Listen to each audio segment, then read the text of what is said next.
What's the answer here? We must evaluate the numerator and denominator separately.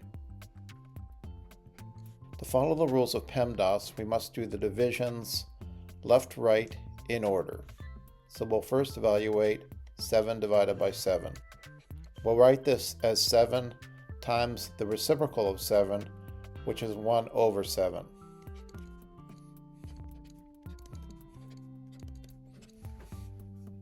Seven times 1/7 is 1. 1 divided by 7 is simply 1/7.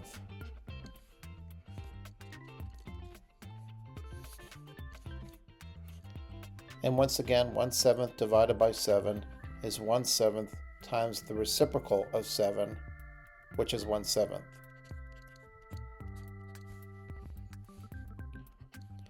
Then 1/7 times 1/7 is 1 over 49.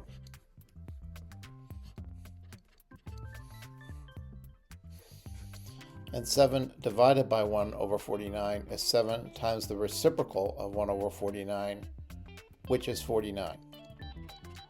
So it's 7 times 49, which is 343. And that's the answer, and thanks for watching.